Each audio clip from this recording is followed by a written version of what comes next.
स्वागत है आप सभी का आपके अपने इस YouTube प्लेटफॉर्म स्वास्थ्य क्लासेस में। आप सभी को मेरा नमस्कार। आज हम यहाँ पर बात करने वाले हैं लैब असिस्टेंट यानी प्रयोगशाला सहायक। देखिए, अगर बात करें प्रयोगशाला सहायक की और अगर हम बात करें राजस्थान की, तो इस समय वर्तमान समय में राजस्थान में बम्पर भर्तियां यहाँ पर निकली है, लेकिन एक वैकेंसी जो अभी तक फंसी हुई है हमारी, वो है लैब असिस्टेंट यानी प्रयोगशाला सहायक। प्रयोगशाला सहायक की लेटेस्ट अपडेट यहाँ पर क्या होगी, आपकी सीट की जो नंबर है वो कितने होंगे और आपका स्टडी प्लान और कौन सी बुक आप यहाँ पर अपनी पढ़ाई के दौरान काम में लोगे, इन्हीं बिंदुओं पर, ये जो इंपॉर्टेंट बिंदु है इन्हीं बिंदुओं पर हम चर्चा करेंगे। चलिए इस सेशन की शुरुआत करते हैं। बहुत अच्छी तरीके से आपका हर डाउट हर पॉइंट यहाँ पर क्लियर होता हुआ चलेगा। चलिए सबसे पहले अगर हम बात करें यहाँ पर लेटेस्ट अपडेट की, तो लेटेस्ट अपडेट जो हमारे कल इवनिंग टाइम पर आई है, और इवनिंग टाइम की बात करें हम शाम के समय हमारे पास आई थी, और शाम के समय अगर हम बात करें तो हमें लेटेस्ट अपडेट देने वाले हमारे जो कर्मचारी चयन बोर्ड आयोग के जो अध्यक्ष है श्रीमान आलोक राज जी, उन्होंने हमें लेटेस्ट अपडेट दी है। और उनकी लेटेस्ट अपडेट आपको ये बता रही है कि अभी यहाँ पर नंबर ऑफ सीट जो है ना वो कितनी है, 100। अगर 100 प्लस ये मान के चलो आप, इतनी सीट है, और इतनी सीट में आप एग्जाम अगर करवाओगे तो ये थोड़ा सा स्टूडेंटों के साथ अन्याय टाइप हो जाएगा, क्योंकि 100 सीटों में कोई भी एग्जाम को करवाना या फिर इतनी कम सीटों में एग्जाम होने से स्टूडेंटों को काफी परेशानी का सामना करना पड़ता है। तो ये प्रयास हो रहे हैं कि आपकी सीटें जो 103 सीटें तो आप यहाँ से लेके चलो कि वो तो आपकी यहाँ पर क्लियर हो चुकी है, लेकिन उन्होंने कहा है कि हमारा प्रयास है कि हम यहाँ पर कितनी सीट बढ़ाने की कोशिश कर रहे हैं, 900 की, और 900 प्लस अगर आप 103 अगर करते हो तो आपके पास लगभग यहाँ पर 1000 प्लस पोस्टों में आपकी यहाँ पर वैकेंसी आने वाली है, जो आपके लिए बहुत ही बेहतरीन होगी। साइंस स्ट्रीम की अगर हम बात करें, यहाँ पर आर्ट्स स्ट्रीम की अगर हम बात करें, तो टोटल यहाँ पर उन्होंने कोई भी चीज यहाँ पर क्लेरिफिकेशन नहीं किया है कि लैब असिस्टेंट की जो पोस्ट है वो साइंस स्ट्रीम में इतनी होगी या फिर आर्ट्स स्ट्रीम में इतनी होगी। आर्ट्स की अगर हम बात करें तो लास्ट ईयर 22 में जब वैकेंसी कंडक्ट हुई तब वहां पर ज्योग्राफी और होम साइंस की सीटें भी आई थी। तो अभी ये कह पाना बहुत मुश्किल है कि कौन सी स्ट्रीम में कौन सी सीट यहाँ पर आ रही है। जहां तक लेटेस्ट अपडेट की बात है तो हमारे पास पर ये लास्ट अपडेट यही है जो कल शाम को मैं ट्वीट के माध्यम से यहाँ पर पता लगा है, और श्रीमान आलोक राज जी जो हमारे कर्मचारी चयन बोर्ड के आयोग के जो अध्यक्ष हैं उन्होंने स्वयं बताई है। तो अगर हम यहाँ पर सीट की बात करें, ये तो पहला लेटेस्ट अपडेट का मामला हो गया। और रही बात यहाँ पर कि आपका नोटिफिकेशन, तो देखिए नोटिफिकेशन की सब के बारे में अगर मैं यहाँ से कहूँ तो नोटिफिकेशन आपका अभी हाल फिलहाल तो क्या है कि चांस है कि अगस्त के पहले पहले, अगस्त के फर्स्ट वीक के पहले पहले आपका नोटिफिकेशन रिलीज हो सकता है। यहाँ पर इन सब चीजों का प्रयास किया जा रहा है, ठीक है। तो इतना कंफर्म नहीं कह सकते, लेकिन अगस्त के फर्स्ट वीक तक अगर आपका नोटिफिकेशन रिलीज होता है तो नोटिफिकेशन से हमें ये चीज पता लगेगी कि कितनी सीट पर, यानी 1000 सीट पर तो यहाँ पर वैकेंसी होनी है, लेकिन 1000 सीट के में कौन सी कितनी सीटें यहाँ पर साइंस स्ट्रीम की होगी और कितनी सीटें यहाँ पर आर्ट्स स्ट्रीम की होगी, जिसमें 2 सब्जेक्ट आपके पास रहेंगे, एक हमारी ज्योग्राफी और एक हमारी होम साइंस। चलिए यहाँ पर सीट तो 1000 प्लस होगी, लेकिन कितनी किस डिपार्टमेंट में होगी अभी ये मालूम नहीं है। ये सारी डिटेल हमें कब पता लगेगी, जब हमारा फाइनली नोटिफिकेशन रिलीज होगा तब तक। अगर अगस्त से लेट होता है या कहीं मान लो नोटिफिकेशन आने में देरी है, या फिर सीट के जो प्रयास हो रहे हैं विभागों से, डिपार्टमेंट से, वहां पर अगर कुछ चीजें डिले होती है तो ऐसा हो सकता है कि आपका एग्जाम डेट है उसमें कोई चेंज हो। नहीं तो अभी जो एग्जाम डेट हमारी दे रखी है आप उसी के हिसाब से तैयारी करें। तो पहला जो पॉइंट था सभी विद्यार्थियों का लेटेस्ट अपडेट, तो इवनिंग टाइम में जो हमें बताया वो ये है। और सीट की अगर हम यहाँ पर बात करेंगे तो जब वैकेंसी अब आएगी वो 1000 प्लस सीटों पर यहाँ पर आपकी वैकेंसी आने वाली है, आपकी भर्ती आने वाली है। अब 1000 प्लस की तो यहाँ पर वैकेंसी आने वाली है, और जिस हिसाब से हम एग्जाम डेट को लेके चलेंगे तो वो हमारे 2 नवंबर है, जो पहले से आपके एग्जाम कैलेंडर में आ चुकी है, डेट फिक्स है। उसी हिसाब से हम हमारे स्टडी प्लान करेंगे। और अगर स्टडी प्लान की अगर हम बात करें तो जुलाई यहाँ पर कंप्लीट हो चुका है, अगस्त, सितंबर और अक्टूबर। अगर मैं यहाँ आपसे अगर कहूँ तो आपके पास केवल मात्र 90 डेज बचे। 19 डेज का मतलब हो गया यहाँ पर अंतिम आपके पास 90 दिन बाकी है। और 90 दिनों की अगर हम यहाँ पर बात करें, 90 डेज की अगर यहाँ पर बात करें तो आपको यहाँ पर 90 दिन के अंदर आपके सब्जेक्ट और पेपर जो हैं उसके हिसाब से तैयारी करनी है। तो ये आपका फाइनली स्टडी प्लान जो है वो 90 दिन का क्या होगा, इस बिंदु पर भी हम चर्चा करेंगे। लेकिन ऊपर के 2 पॉइंट हर विद्यार्थी को, हर स्टूडेंट को जो प्रयोगशाला साइक की यहाँ पर तैयारी कर रहा है उसको ये चीजें क्लियर होनी चाहिए। बार बार नोटिफिकेशन की तरफ अपना ध्यान आकर्षित ना करे, क्योंकि जो होना है सब हो जाएगा। ये सब आयोग, जो राजस्थानी कर्मचारी बोर्ड आयोग है, उनकी समस्या है कि वो कब वैकेंसी को रिलीज करते हैं और कब उनका नोटिफिकेशन देते हैं, लेकिन जहां तक जानकारी ये सब आपको मालूम है। हम बात करते हैं यहाँ पर स्टडी प्लान की, जो आपके 90 दिन जो यहाँ पर लेफ्ट है, यानी जिस हिसाब से, यानी 2 नवंबर के हिसाब से अभी हमारे पास 90 दिन बाकी है। इन 90 दिन में हम किस तरीके से पढ़ेंगे उसी को लेकर हम इस बहुत अच्छे पॉइंट पर यहाँ पर चर्चा करेंगे। देखिए आप, अगर मैं साइंस स्ट्रीम की बात करूंगा, यहाँ पर किसकी बात करूंगा, साइंस स्ट्रीम की, तो साइंस स्ट्रीम की अगर हम यहाँ पर बात करें तो यहाँ पर आपके सब्जेक्ट होंगे physics, chemistry, biology, physics, chemistry, math, और एग्रीकल्चर वालों भी यहाँ पर एग्जाम दे सकते हैं, लेकिन मेनली जो पीसीबी और पीसीएम है उन्हीं की हम यहाँ पर चर्चा करने वाले हैं। तो एक तो आपके पास साइंस स्ट्रीम हो गया, या उसकी अगर हम बात करें तो यहाँ पर 2 पेपर आपके होंगे। एक आपका फर्स्ट पेपर होगा जो आपका जीके का होगा, और सेकंड पेपर की अगर हम बात करेंगे तो सेकंड पेपर हमारा होगा यहाँ पर पीसीबी का। और पीसीबी के पेपर की अगर हम बात करें, यानी हमारे सब्जेक्ट की अगर हम बात करें, सेकंड पेपर को मैं यहाँ पर लिख देता हूँ कि सब्जेक्ट, यानी जो सेकंड पेपर होगा आपका किसका होगा, सब्जेक्ट का।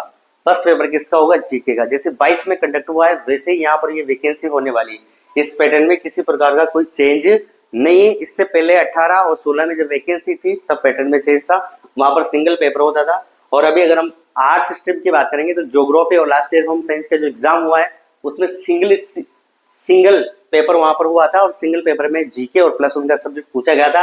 बात करें हम मेनली साइंस स्ट्रीम की तो यहाँ पर 2 पेपर होंगे, एक जीके का पेपर होगा और सेकंड पेपर आपका किसका होगा, सब्जेक्ट का। चलिए देखिए आप, स्टडी प्लान हमारा यहाँ पर क्या होगा, कौन कौन सी बुक हम यहाँ पर काम में लेंगे उसी को लेकर हम चर्चा यहाँ पर करते हैं। देखिए पहली बात तो मैं आपको एक चीज पहले क्लियरली बता देता हूँ कि 90 दिन की अगर रही बात, आप 90 दिन में तैयारी कर सकते हो बहुत अच्छे से, लेकिन मैं आपसे ये कहूंगा कि अगर आप 0 लेवल से तैयारी करो तो ऐसा नहीं होगा। देखिए आप, अगर हम यहाँ पर यूं कहें कि साहब हमें तो कुछ नहीं आता, अभी हम तो बिल्कुल सुन रहे हैं, हमारा तो लेवल 0 है, उसके बाद अगर हम यहाँ पर जीके पढ़ना चाहेंगे और अगर हम सब्जेक्ट पढ़ना चाहेंगे तो 90 दिन में कुछ नहीं होगा। इस बात को आप आपके दिमाग में बैठा लो।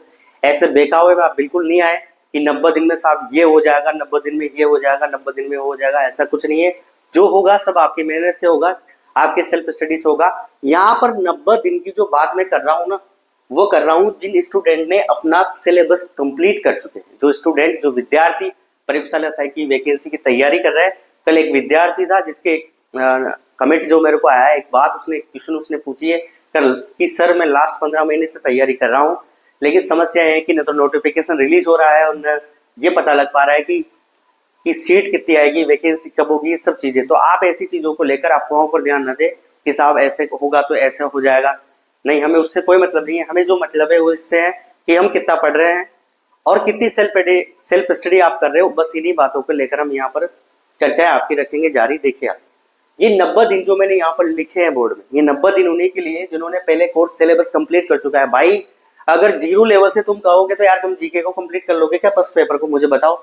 ऐसा कौन सा लेक्चर है और ऐसा कौन सा कोर्स है जो आपको 90 दिन में सब कुछ करवा देगा? नहीं होगा भाई, मुझे पता है सब। इस लेवल में, डेप्थ लेवल में अगर हम बात करेंगे तो क्या मान के चल रहे हो आप लेबर असिस्टेंट के एग्जाम को? आपको अगर मैं कहूँ ना सीधी भाषा में, तो डायरेक्ट आप यूँ कह सकते हैं कि आप किसकी तैयारी कर रहे हैं, सेकंड ग्रेड की। और आपको पता है ना कि सेकंड ग्रेड में कितना सिलेबस है, तो 90 दिन में कैसे कंप्लीट हो जाएगा, और वो भी सब्जेक्ट और जीके। तो ये सब फालतू अफवाह बातें हैं। आपको कुछ नहीं करना, जो बच्चा पहले से तैयारी कर रहा है रेगुलर, 90 दिन उसी के लिए है। यहाँ पर नए जो स्टूडेंट है जो तैयारी अभी करने लगे हैं या फिर जो इंतजार में है कि सब नोटिफिकेशन रिलीज होगा फिर मैं तैयारी करने बैठूंगा, मैं ये कोर्स लूंगा, मैं ऑनलाइन खरीदूंगा, साहब ऑफलाइन खरीदूंगा, भाई उससे कुछ नहीं होगा। 90 दिन में कुछ नहीं होने जाना। जो स्टूडेंट रेगुलर मेहनत कर रहे हैं, जो पढ़ रहे हैं, बस उसी के लिए स्टडी प्लान है, उसी के लिए बुक्स मैं आपको बता रहा हूँ। हाँ, ये अलग बात है कि वैकेंसी अगर 2 पार्ट में आती है, जैसे सेकंड ग्रेड की आई है, जैसे फर्स्ट ग्रेड की आई है, वैसे अगर लेब असिस्टेंट की यहाँ पर हो सकता है कि अगर 2 बार यहाँ पर वैकेंसी आई, जैसे भी 25 में अगर वैकेंसी है तो 26 में भी आपकी वैकेंसी आ सकती है। वहां पर अगर डबल तरीके से वैकेंसी आती है तो फिर बात कुछ अलग हो जाती है। लेकिन अभी फिलहाल जिस हिसाब का एग्जाम डेट है और जिस हिसाब से मैं 90 दिन का प्लान बता रहा हूँ, किस हिसाब से यहाँ पर 2 नवंबर के हिसाब से एग्जाम डेट में अगर कोई चेंज होता है और आपको समय अगर मिलता है तो फिर वो बात अलग हो जाती है। लेकिन अभी फिलहाल यही बात, जीके की अगर बात करूं तो लेवल हमारा सेकंड ग्रेड जैसा है, सिलेबस बहुत लंबा चौड़ा सिलेबस है, उस सिलेबस को इतने दिन में कवर करना वाना बहुत मुश्किल है। जिस बच्चे ने यहाँ पर, जिस भी विद्यार्थी ने यहाँ पर सिलेबस कंप्लीट कर दिया है एक बार ऑफलाइन सेंटर के माध्यम से या ऑनलाइन प्लेटफॉर्म के माध्यम से, जिसका कोर्स कंप्लीट हो चुका है, उसकी हम यहाँ पर बात करेंगे। तो अब ऐसे विद्यार्थी जिनका सिलेबस कंप्लीट हो गया है, उनको यहाँ पर क्या करना है, जीके की यहाँ पर क्या करनी है, जीके जो है उसके यहाँ पर आपको क्या करना है, एमसीक्यू। अगर यहाँ पर एमसीक्यू की अगर हम बात करें तो एमसीक्यू कैसे होंगे, ये मैं आपसे कह रहा हूं आपसे कि एमसीक्यू कैसे होंगे फर्स्ट पेपर के और सेकंड पेपर के कैसे होंगे, कौन सी आपको बुक यहाँ पर लेनी है। देखिए बुक की अगर मैं बात करूं तो यहाँ पर मैं किसी पब्लिकेशन का यहाँ पर प्रचार नहीं कर रहा कि कौन सा पब्लिकेशन आप लो, आपकी मर्जी है जो पब्लिकेशन लो, वैसे मैं नहीं कह रहा हूँ। या किसी भी इंस्टीट्यूट जो ऑफलाइन है या ऑनलाइन है उसकी आप बुकलेट लो, ऐसी कोई बात नहीं है। आपके पास जो स्टडी मटेरियल उपलब्ध हैं, जो आपके पास पाठ्यक्रम है उसके हिसाब से, जो सिलेबस के हिसाब से जो आपके पास नोट्स है, आप उन्हीं को लेकर चलें। लेकिन यहाँ पर अगर हम बात करें बुक की तो आपको यहाँ पर एमसीक्यू करना है, एमसीक्यू क्वेश्चन करना बहुत जरूरी है लास्ट के दिनों में, ठीक है। क्यों जरूरी है उसके भी कई कारण है, तो वो मैं कारण भी यहाँ पर कुछ एक्सप्लेन कर देता हूँ आपको कि क्यों जरूरी हो जाते हैं कि हमें एमसीक्यू कुछ इस तरीके से करने हैं। देखिए आप उसी पॉइंट को लेकर हम आते हैं। यहाँ पर आपको बिल्कुल ओरिजिनल कंटेंट के हिसाब से पूरी बातें ओरिजिनल बताएंगे, ठीक है। देखो यहाँ पर हमारा कोई ऐसा इतना बड़ा यूट्यूब प्लेटफॉर्म नहीं है जो हम किसी पैसे के लिए, किसी कोर्स के लिए आपको यहाँ पर इंफॉर्मेशन दे रहे हैं। हमें तो ऐसे ही आपकी भावनाओं के लिए, आपकी भावनाओं की हम कदर करते हैं, इसलिए आपके मन की बातें हम यहाँ पर कर रहे हैं। देखिए आप फर्स्ट पेपर की जो मैं बात आपसे कर रहा था, फर्स्ट पेपर जो हमारा होगा वो किसका होगा, जीके का। और जीके की मैंने जो बात करी है लास्ट 90 दिन में, और 90 दिन की जो मैं बात कर रहा हूँ किस हिसाब से कर रहा हूँ, जहां पर आपका 2 नवंबर को क्या होगा पेपर, अभी तक की जो डिटेल है आपके सामने उस हिसाब से। फर्स्ट पेपर जो आपका होगा उसमें सब्जेक्ट बहुत सारे हैं। अगर मैं डिटेल में जाऊंगा तो राजस्थान की जीके है, और अगर मैं इससे और डिटेल में जाऊंगा तो इंडिया और यहाँ पर वर्ल्ड की जो है ना यहाँ पर वो भी आपके पास क्या है, जीके है। अगला अगर हम यहाँ पर कहें तो आपके पास क्या है, करंट अफेयर है। और इसके साथ साथ आपसे एक जो नया सब्जेक्ट ऐड किया है वो है साइकोलॉजी, तो साइकोलॉजी भी यहाँ पर उपलब्ध है। ये सब्जेक्ट जो अगर आप देख रहे हो, ये जो पाठ्यक्रम है ना सिलेबस, ये बिल्कुल same to copy paste type है किसका, सेकंड ग्रेड। अब आप मुझे बताओ कि राजस्थान की जीके होगी, इंडिया वर्ल्ड की जीके होगी, करंट अफेयर हो गया और साइकोलॉजी हो गई, इतनी सारी चीजों को जो बच्चा 0 लेवल से पढ़ रहा है वो 90 दिन में कैसे तैयार करेगा, ये तो मेरे को समझ में नहीं आ रहा। 90 दिन में तो इनका ऑफलाइन या ऑनलाइन सिलेबस भी कंप्लीट नहीं हो पाएगा, तो 90 दिन में इनको रिवाइज करना तो बहुत मुश्किल है। जो स्टूडेंट इनको पहले पढ़ रहा है, जिसकी राजस्थान की जीके कंप्लीट हो चुकी है, जिसने इंडिया वर्ल्ड की जीके पढ़ ली है ना, करंट तो खैर भाई छोड़ो, करंट अलग चीज है, साइकोलॉजी जिन्होंने पढ़ ली है उनके लिए ये चीज है कि आपको यहाँ पर क्या करना है, एमसीक्यू। अब एमसीक्यू कौन से वाले एमसीक्यू यहाँ पर करना है, तो जिस भी पब्लिकेशन की बुकलेट आप काम में ले रहे हो, किसी पब्लिकेशन को मैं यहाँ आपको बताऊंगा नहीं, उसका सुझाव नहीं दूंगा, जो भी आप ले रहे हो आपके पास उपलब्ध है। तो एमसीक्यू जो क्वेश्चन करना है वो हमें करने कैसे हैं, देखिए आप एक तो आपको क्या करना है कि लास्ट ईयर के जितने भी पेपर आपके हो चुके हो, लास्ट ईयर के जितने भी पेपर आपके हो चुके हो, लास्ट ईयर के पेपर जो हो चुके हो उसमें अगर इस सिलेबस के क्वेश्चन पूछे, इस सिलेबस का मतलब जहां पर राजस्थान की जीके पूछी होगी, जहां पर इंडिया वर्ल्ड की जीके पूछी होगी, जहां पर करंट अफेयर पूछी होगी और जहां पर साइकोलॉजी पूछी होगी, वहां पर आपको लास्ट ईयर के क्वेश्चंस यहाँ पर देखने फर्स्ट में। उसके बाद जैसे मान लो मैं आपको एग्जाम्पल से यहाँ पर आपको समझा रहा हूँ, एग्जाम्पल से मैं आपको एक बात यहाँ पर बता देता हूँ कि जैसे मान लो आपने यहाँ पर हमने राजस्थान की बात करी, तो मैं आपको बताता हूँ कि जैसे आपने राजस्थान की ज्योग्राफी है, राजस्थान की ज्योग्राफी जो है उसका हमने अगर पहला टॉपिक हमने ले लिया कि राजस्थान की स्थिति और आकार, राजस्थान की हम क्या लेंगे, स्थिति और आकार, या मान लो राजस्थान की जलवायु, इनके बारे में अगर यहाँ पर हम चर्चा करेंगे तो आपको क्या करना है, ये टॉपिक जो आपने पढ़ लिया, कोई सा भी टॉपिक, ज्योग्राफी में हो, आर्ट में हो, कल्चर में हो, इंडिया वर्ल्ड की जीके में हो, करंट में हो या साइकोलॉजी में हो, जो आपने यहाँ पर पढ़ लिया, जो थ्योरी आपने कंप्लीट कर ली, उस थ्योरी को कंप्लीट करने के बाद एक तो आपको 90 दिन में एक चीज जो करनी है कॉमन, सबसे पहले तो रिवीजन स्टार्ट करना है। क्या स्टार्ट करना है, रिवीजन होना बहुत जरूरी है। और रिवीजन के साथ साथ आपको यहाँ पर जो है तुरंत क्या करना है, एमसीक्यू, और एमसीक्यू कहाँ के, जो आपके लास्ट ईयर के पेपर हो चुके हैं। जैसे अगर मैं एग्जांपल से कहूँगा आपके, तो आप सेकंड ग्रेड की जो पेपर है उनको भी देख सकते हैं, थर्ड ग्रेड के जो आपके पेपर हो चुके हैं उनको भी आप देख सकते हैं।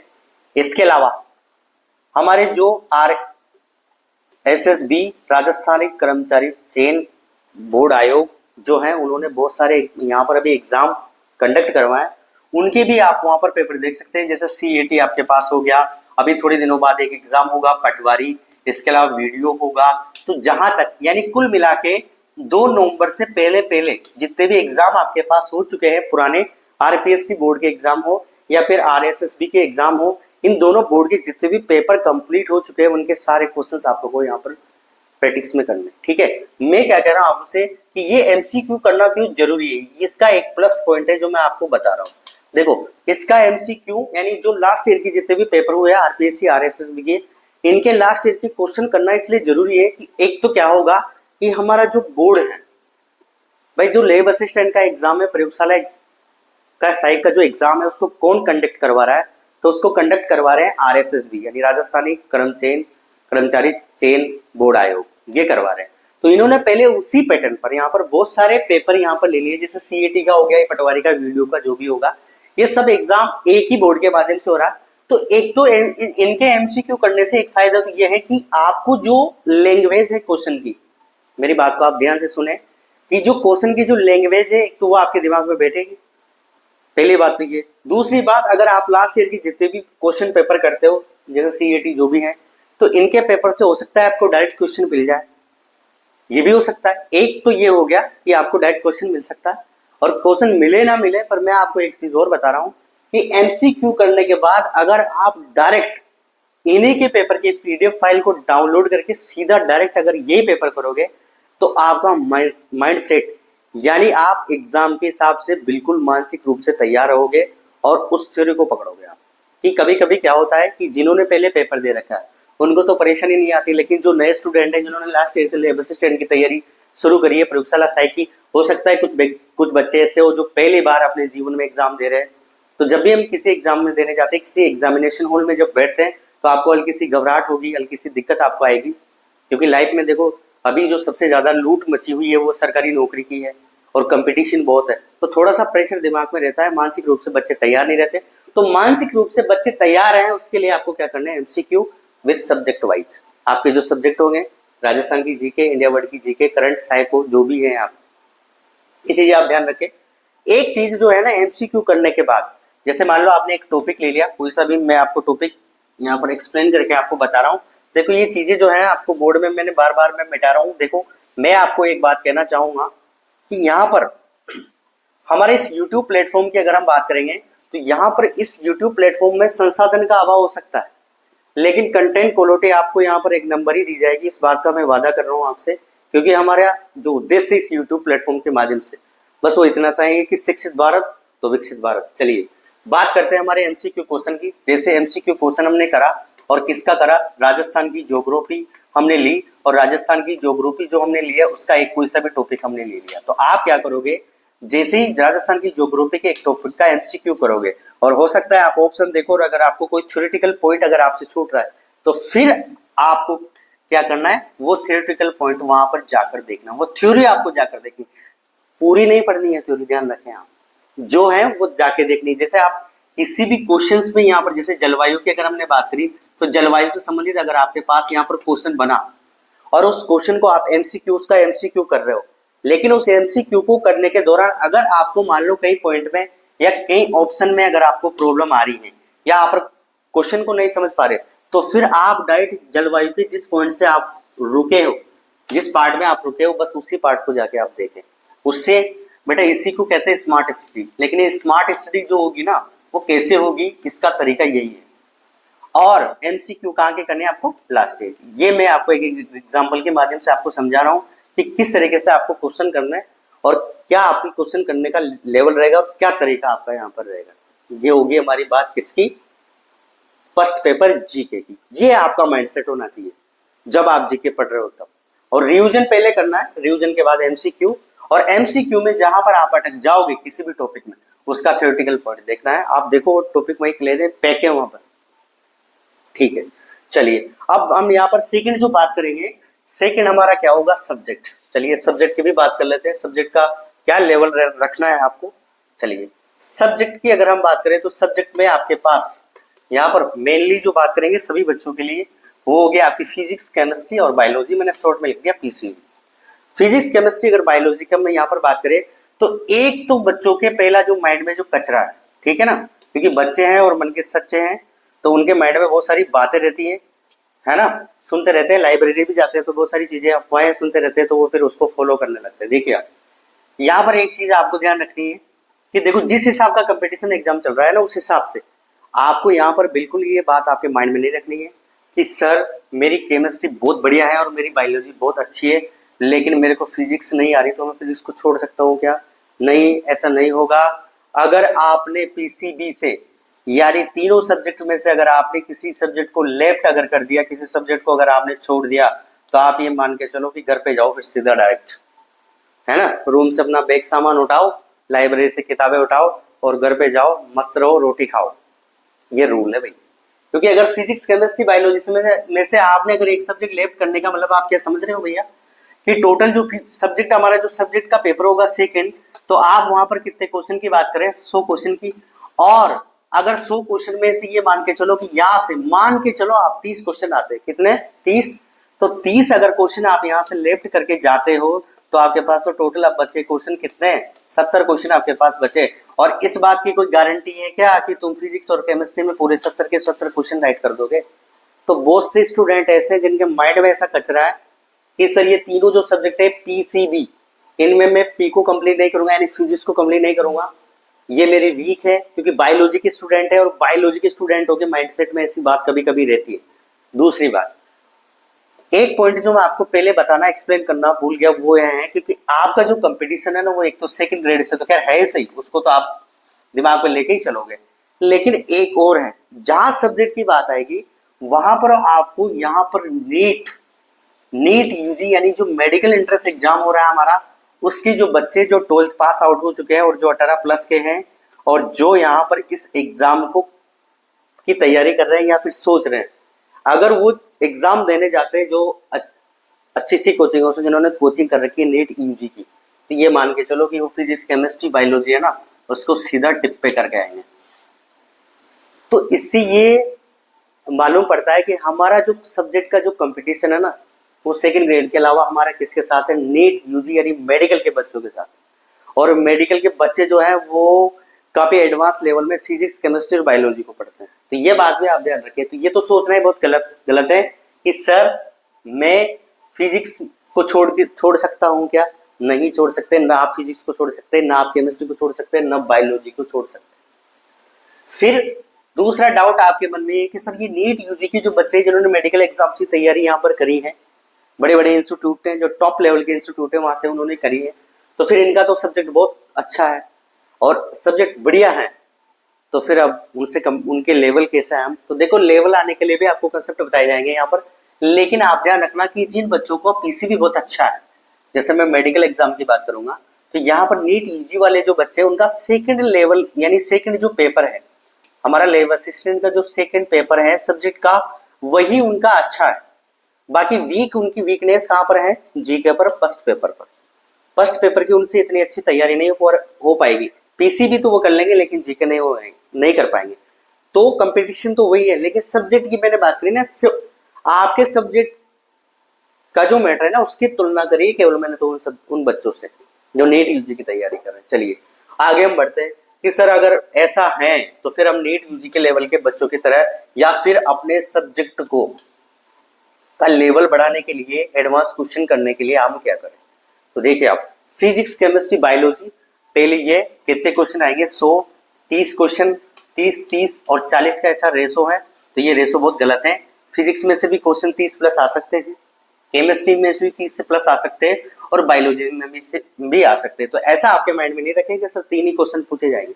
मैंने तो आपको एग्जाम्पल से यहाँ पर समझाया, ठीक है ना? इस बात का आप ध्यान रखें कि ऐसा कुछ नहीं है, हो सकता है 30 प्लस आ जाए, केमिस्ट्री में आ जाए, हो सकता है कभी बायो में 1-2 क्वेश्चन ऊपर आ जाते हैं। चलिए देखिए आप इन बच्चों के लेवल में आने के लिए, फिजिक्स, केमिस्ट्री, बायोलॉजी पढ़ने के लिए हम क्या करें? तो देखिए आप इनका लेवल बढ़ाने के लिए और आपका लेवल उनका लेवल बराबर करने के लिए आपको यहाँ पर करना है कुछ बुक्स। और बुक्स की अगर मैं बात करूं तो आपको सीधी सीधी शब्दों में अगर मैं कहूं तो आपको पढ़नी एक तो एनसीईआरटी। क्या पढ़नी है आपको? एनसीईआरटी। एनसीईआरटी के अलावा आपको यहाँ पर अगर क्वेश्चन करने तो वो होंगे एमटीजी के। एमटीजी एक फिंगर टिप्स बुक होती है, मेडिकल एग्जाम के लिए काम में आती है, मेडिकल एग्जाम के लिए भी यूज में आती है। और दूसरा अगर मैं कहूँ कि एनसीईआरटी के लेवल को बढ़ाने के लिए यानी एनसीईआरटी को कंप्लीट करने के लिए एक बुक आती है मार्केट में एमटीजी फिंगर टिप्स के नाम से, बहुत ही प्यारी बुक है, हमारे पास भी है, हम उसको दिखा सकते हैं। एक बुकलेट है वहां पर एमटीजी की, मोटी वाली है, नीचे नीचे रखी है,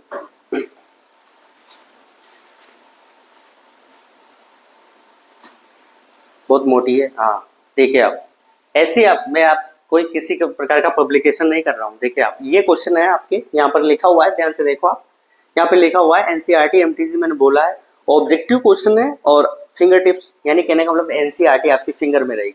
तो हमें एनसीईआरटी करनी है, एनसीईआरटी कंप्लीट करने के बाद, एनसीईआरटी की बुकलेट पढ़ने के बाद आपको एमटीजी करनी है। और एमटीजी अब सभी सब्जेक्टों की होती है, लेकिन आप बेटर है कि एनसीईआरटी की जो आपकी बायोलॉजी और केमिस्ट्री की अगर आप यहाँ पर एमटीजी करोगे तो ज्यादा बढ़िया है। ठीक है, चलिए ये वाली ये यहाँ पर इस तरीके से आपको देखने को मिलेगी, मार्केट में मिल जाएगी आपको।